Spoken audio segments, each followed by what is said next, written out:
दोस्तों, स्वागत है आप सभी का आपके अपने यूट्यूब चैनल सरकारी भारत में। दोस्तों, आज की इस वीडियो के अंदर हम बात करने वाले हैं यूपीएसआई एग्ज़ाम 2021। उत्तर प्रदेश में दरोगा भर्ती परीक्षा चल रही है। आज है 15 नवंबर 2021। हम देखने वाले हैं सेकंड शिफ्ट के अंदर कौन कौन से क्वेश्चंस पूछने गए हैं। तो गणित, हिंदी, रीजनिंग और जीके के जो क्वेश्चंस आपसे पूछे गए हैं वो सभी क्वेश्चंस लेकर आए हैं। सभी के सभी क्वेश्चन स्टूडेंट्स के द्वारा भेजे गए क्वेश्चन है। एक आध दो क्वेश्चन ऊपर नीचे हो सकता है। अगर आपको कोई क्वेश्चन याद है तो आप उसे कमेंट बॉक्स में लिख दीजिएगा। अगर आपको लगता है कि ये नहीं आया तो उसे बात को आप कमेंट बॉक्स में लिख सकते हैं। दोस्तों, आप सभी को बता दें, अगर जो 26,000 प्लस पदों पर भर्ती आने वाली है उत्तर प्रदेश में यूपी पुलिस कांस्टेबल की, तो अगर आप यूपी पुलिस कांस्टेबल की तैयारी कर रहे हैं तो हमारे चैनल पर क्लासेस चल रही हैं। आपको पर डे इसकी पीडीएफ भी मिलेगी। टॉपिक वाइज आपको पीडीएफ मिलती जाएगी, फ्री मिलेगी। बस आपको क्या करना है, चैनल को सब्सक्राइब कर लेना है ताकि नोटिफिकेशन मिलता रहे। चैनल पर आपको सब कुछ बता दिया जाएगा।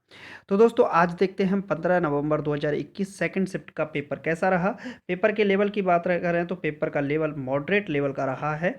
बहुत सारे स्टूडेंट बोल रहे थे इजी टू मॉडरेट है, लेकिन डिफ़िकल्ट टाइप के क्वेश्चंस भी इसमें कुछ पूछे गए हैं। तो चलिए फ्रेंड्स, समय नहीं गवाएंगे, स्टार्ट करते हैं आज की इस वीडियो को। देखते हैं हम क्वेश्चंस को। तो दोस्तों, आज का अपना पहला सवाल आपकी स्क्रीन पर है। पहला सवाल है, लिखित भाषा में हम अपने विचार लिखकर प्रकट करते हैं। जो लिखित भाषा होती है, लिखित भाषा में हम अपने विचारों को क्या करते हैं, लिखकर प्रकट करते हैं। वाक्य में काल पहचानिए। तो विकल्प हैं आपके सामान्य वर्तमान काल, संभाव्य काल, सामान्य भूतकाल या पूर्ण वर्तमान काल। तो इसका सही जवाब है दोस्तों सामान्य वर्तमान काल। लिखित भाषा में हम अपने विचारों को लिखकर प्रकट करते हैं, तो यह सामान्य वर्तमान काल के अंतर्गत आता है।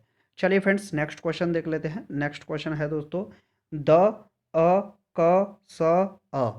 इससे कौन सा शब्द बनेगा? तो दकस बनेगा, दक्ष बनेगा, दक्ष बनेगा, दक्ष बनेगा, दाग बनेगा। तो देखिए, द, अ पूरा द बन गया। क, स, अ, ये जो तीन वर्ड हैं और ये जो दो वर्ड हैं, इन दो वर्ड से बन जाएगा द। क, स, अ, इससे बन जाएगा छ। तो ये बन जाएगा आपका कौन सा, छ बन जाएगा। तो क्या हो जाएगा, ऑप्शन नंबर थर्ड दक्ष आपका सही जवाब हो जाएगा। चलिए फ्रेंड्स, नेक्स्ट क्वेश्चन देख लेते हैं। नेक्स्ट क्वेश्चन है दोस्तों, भारत की खोज किसकी कृति है? किसने लिखा है भारत की खोज को? तो विकल्प हैं सुभाष चंद्र बोस, जवाहरलाल नेहरू, रविन्द्रनाथ ठाकुर और महात्मा गांधी। तो इसका सही जवाब है दोस्तों जवाहरलाल नेहरू।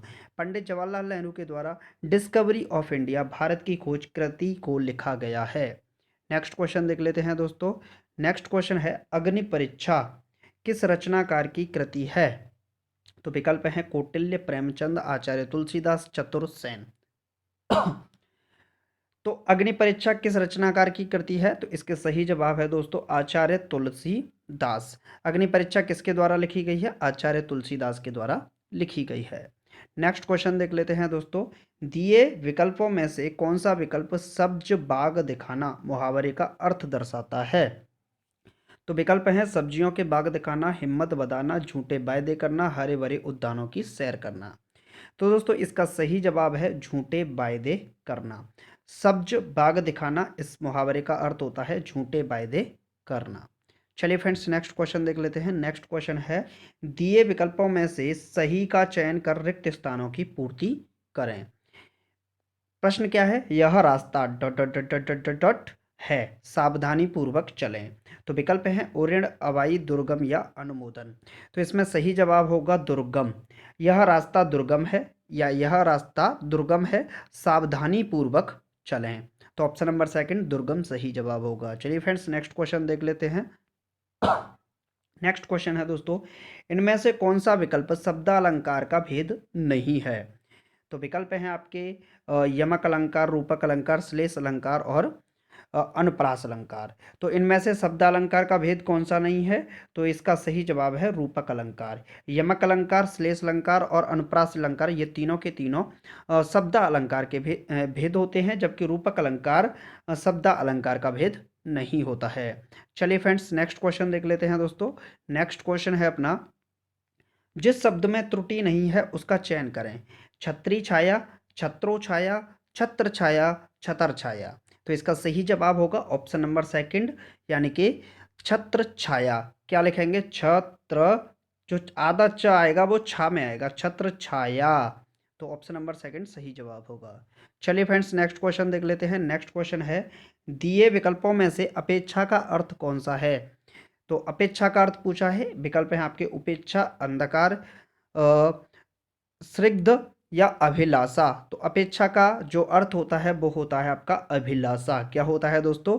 अभिलाषा। तो ऑप्शन नंबर 4 आपका सही जवाब होगा। चलिए फ्रेंड्स नेक्स्ट क्वेश्चन देख लेते हैं। नेक्स्ट है, जहाँ उपमेय में उपमान की संभावना प्रकट की जाती है वहाँ अलंकार होता है। दिए गए विकल्पों में से सही का चयन करें। तो जहाँ उपमेय में उपमान की संभावना की प्रकट की जाती है वहाँ कौन सा अलंकार होता है? तो वहाँ अनुप्रास, विभावन, श्लेष या उत्प्रेक्षा सही जवाब होगा। ऑप्शन नंबर थर्ड उत्प्रेक्षा अलंकार होता है। चलिए फ्रेंड्स नेक्स्ट क्वेश्चन देख लेते हैं। नेक्स्ट क्वेश्चन है दोस्तों, दिए गए विकल्पों में से अवनी का विरुद्धार्थी शब्द कौन सा है? क्या पूछा गया है? अवनी का विरुद्धार्थी शब्द कौन सा है? तो विकल्प है अग्नि, अमन, चक्षु, अंबर। तो इसका सही जवाब होगा दोस्तों अग्नि। अवनी का जो होता है वो होता है अंबर। ऑप्शन नंबर 4 अवनी का विरुद्धार्थी शब्द होगा अंबर। क्लियर है? चलिए फ्रेंड्स नेक्स्ट क्वेश्चन देख लेते हैं। नेक्स्ट क्वेश्चन है, कनक कनकते सौगुनी मादकता अधिकाय बापाए बोराए जग बा खाए बोराए। दिए गए दोहे में किस अलंकार को दर्शाया गया है? तो विकल्प है आपके उपमा, अनुप्रास, यमक या अन्योक्ति। तो इसका सही जवाब होगा दोस्तों यमक अलंकार। कनक कनकते सौगुनी मादकता अधिकाय बापाए बोराए बाप खाए बोराए जग बा पाए बोराए। ठीक है, तो यहाँ पर यमक अलंकार होगा क्योंकि कनक का मतलब धतूरा भी होता है और कनक का मतलब क्या होता है? एक कनक का मतलब धतूरा होता है और एक कनक का मतलब क्या होता सोना होता है। क्लियर है?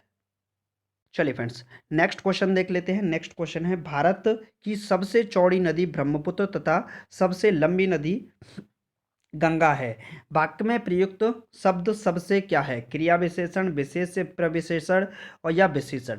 देखिए आपसे पूछा गया है सबसे, फिर लंबी या चौड़ी नदी। ठीक है, तो नदी को अगर हम ऐसे मान लेते हैं संज्ञा यानी कि नाउन, संज्ञा के जस्ट सामने जो आता है वो क्या आता है? सर्वनाम होता है, सॉरी विशेषण होता है। और विशेषण की विशेषता बताने वाला क्या होता है? प्रविशेषण कहलाता है। जैसे आप इंग्लिश में नहीं बोलते हो noun, adverb, sorry adjective. Adjective की विशेषता कौन बताता है? एडवर्ब बताता है। तो जो एडवर्ब होता है उसे हम क्या बोलते हैं? प्रविशेषण कहा जाता है। चलिए फ्रेंड्स नेक्स्ट क्वेश्चन देख लेते हैं। नेक्स्ट है, बर्बरता शब्द का समानार्थी क्या होगा? बर्बरता शब्द का समानार्थी क्या होगा? तो विकल्प है अत्यंत, अस्तित्व, नृशंसता, निर्माणाधीन। तो इसका सही जवाब है दोस्तों नृशंसता। बर्बरता शब्द का समानार्थी क्या होता है? नृशंसता होता है। चलिए फ्रेंड्स नेक्स्ट क्वेश्चन देख लेते हैं। ब्राह्मण शब्द के शुद्ध रूप का चयन करें। तो विकल्प है ब्राह्मण, ब्राह्मण, ब्राह्मण, ब्राह्मण। तो इसका सही जवाब है दोस्तों ऑप्शन नंबर फर्स्ट। जो ब्राह्मण शब्द है वो आपका ब्राह्मण क्या है? शुद्ध रूप होगा। तो ऑप्शन नंबर फर्स्ट इसका सही जवाब है। नेक्स्ट क्वेश्चन है दोस्तों, दिए गए विकल्पों में से उर्द शब्द के सही विलोम का चयन कीजिए।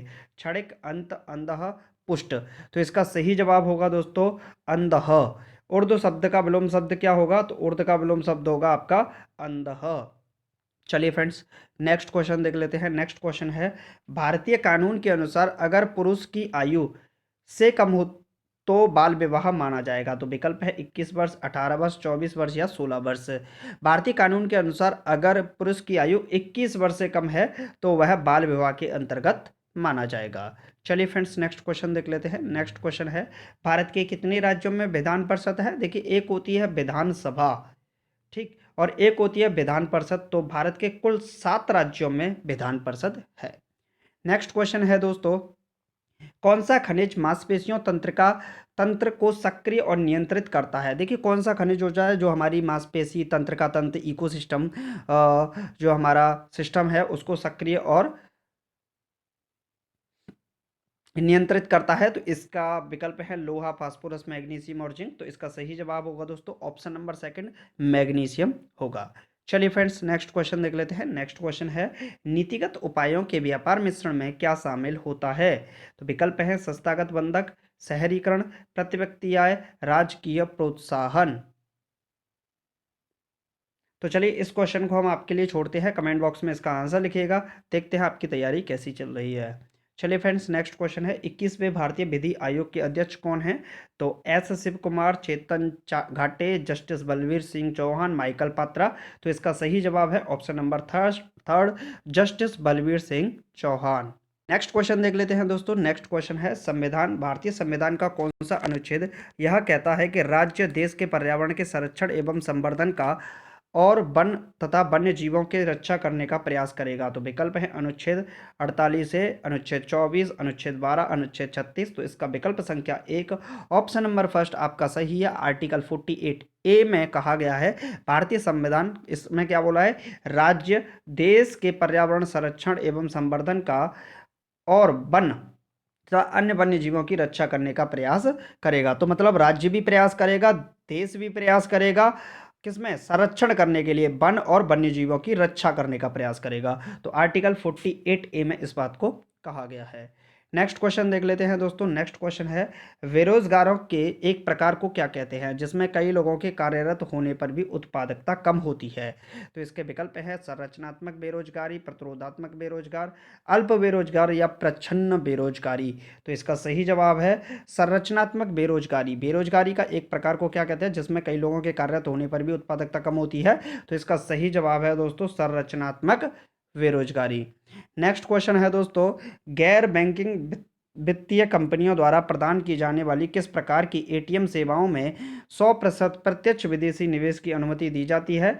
तो विकल्प हैं भूरा लेवल एटीएम, सफ़ेद लेवल एटीएम, हरा लेवल एटीएम या पीला लेवल एटीएम। तो इसका सही जवाब है सफ़ेद लेवल एटीएम। चलिए फ्रेंड्स, नेक्स्ट क्वेश्चन देख लेते हैं। नेक्स्ट क्वेश्चन है भारत सरकार के वित्तीय खाते से जुड़े भारत के नियंत्रक और महालेखा परीक्षक का प्रतिवेदन किसे प्रस्तुत किया जाता है? तो इसके विकल्प हैं संसद, राष्ट्रपति, प्रधानमंत्री, केंद्रीय मंत्रिमंडल। तो इसका सही जवाब होगा दोस्तों भारत सरकार के वित्तीय खातों से जुड़े भारत के नियंत्रक और महालेखा परीक्षक प्रतिवेदन किसे प्रस्तुत किया जाता है? तो ये किया जाता है राष्ट्रपति महोदय को। चलिए नेक्स्ट क्वेश्चन देख लेते हैं। नेक्स्ट क्वेश्चन है दोस्तों मैथ आ गया, गणित आ गया। गणित का सवाल क्या है? यदि एक निश्चित राशि 2 साल के लिए 3% चक्रवृद्धि ब्याज 406 रुपये हो तो उसी समय उस अवधि के लिए उस राशि पर साधारण ब्याज कितना होगा? देखिए बहुत आसान सवाल है, आप इसको कैसे भी कर सकते हैं, मतलब बहुत ज़्यादा सरल सवाल कह सकते हैं। चलिए भाई, तो इस सवाल को जब हम करेंगे तो अमाउंट निकालना तो भी काम चल जाएगा। जैसे ए बराबर पी कितना है? आपका चक्रवृद्धि ब्याज से भी आप यहाँ पर निकाल सकते हो। चक्रवृद्धि ब्याज 406 है, तो आप ऐसे निकाल लीजिए टेबल बना के। तो आपका यहाँ एस आई आ जाएगा और यहाँ सी आई आ जाएगा। तो मान लीजिए पहले साल के लिए 200 रुपये एस आई है, दूसरे साल के लिए भी 200 रुपये एस आई है। तो सी आई तो सेम पहले साल के लिए होगा, दूसरे साल के लिए 200 प्लस इस पर 3%। तो 200 का 3% कितना हो जाएगा? 6 रुपया। तो क्लियर बनना है, यानी कि 406 यहाँ बनना है, यानी कि एस आई आपका कितना हो गया? 200 रुपया हो गया। कितना हो गया? 200 रुपया। तो ऑप्शन नंबर कौन सा सही होगा? ऑप्शन नंबर फर्स्ट, यानी कि 200 रुपीज़ आपका ऑप्शन नंबर फर्स्ट सही होगा। चलिए फ्रेंड्स, नेक्स्ट क्वेश्चन देख लेते हैं। नेक्स्ट क्वेश्चन है 30 खिलौनों का लागत मूल्य 40 खिलौनों के विक्रय मूल्य के बराबर है, लाभ या हानि प्रतिशत की गणना करें। तो विकल्प है 25% लाभ, 30% लाभ, 30% हानि, 25% हानि। देखिए 30 वस्तुओं का जो कॉस्ट प्राइस है 40 के एसपी के बराबर है। क्लियर है भाई? तो 0 से 0 गया, तो आपका सीपी रेशियो एसपी आ गया। क्लियर है? तो ये कितना होगा? 4:3, यानी कि पहले वस्तु 4 की थी, अब कितने की हो गई? 3 की हो गई। तो यानी कि 1 का घाटा 1/4 गुणा 100%। 4 से उड़ाएंगे तो 25% का आपको लॉस हो गया। तो यहाँ पर क्या आएगा? 25% का लॉस। ऑप्शन नंबर 4 सही होगा।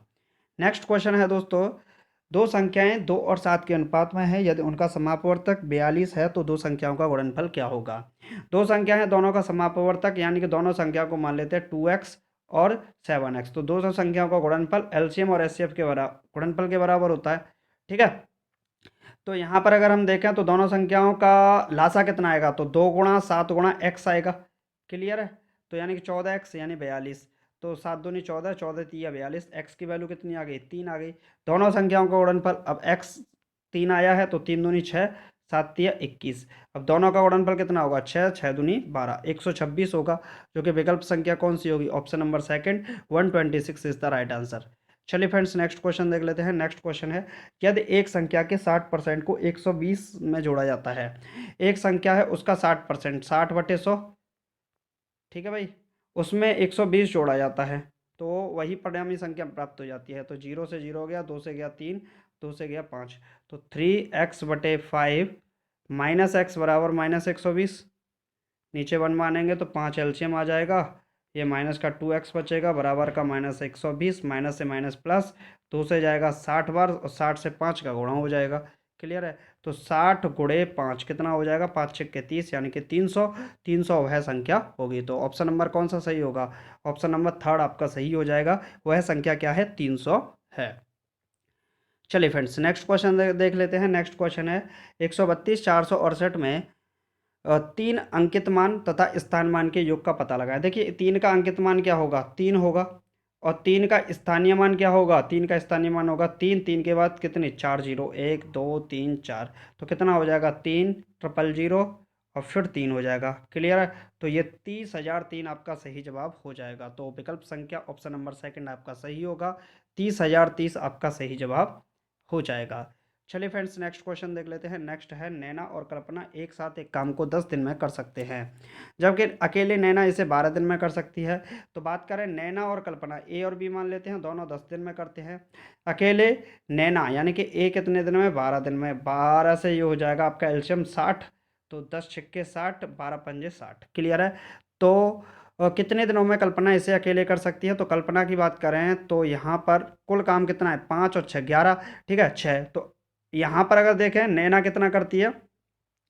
5 काम करती है, तो कल्पना एक दिन में कितना काम करती है? एक काम करती है, यानी कि 60/1 कितना हो जाएगा? 60 दिन में अकेले नैना कर पाएगी इस काम को अगर करेगी तो। क्लियर है? चलिए, तो दोस्तों आज की वीडियो में सिर्फ इतना ही। दोस्तों आप सभी को बता दें, अगर आप यूपी पुलिस कांस्टेबल की तैयारी कर रहे हैं, जो 26,000 प्लस पदों पर भर्ती आने वाली है उसकी तैयारी कर रहे हैं, अभी तक आपने चैनल को सब्सक्राइब नहीं किया है, चैनल को सब्सक्राइब कर लीजिएगा ताकि क्लासेस पीडीएफ आपको topic wise free of cost मिलती रहे, जिससे आपका फ़ायदा हो सके। दोस्तों आप सभी को बता दें, अभी तक आपने चैनल को सब्सक्राइब नहीं किया है तो यार चैनल को सब्सक्राइब जरूर कीजिएगा। अगर आपको लगता है ये क्वेश्चन नहीं आया था, ये वाला आया था, तो कमेंट बॉक्स में लिख दीजिएगा, नेक्स्ट वीडियो के अंदर हम उसे भी डिस्कस कर लेंगे। तो चलिए फ्रेंड्स मिलते हैं नेक्स्ट वीडियो में। Thank you for watching this video. जय हिंद, जय Bharat, take care, bye bye, love you to all.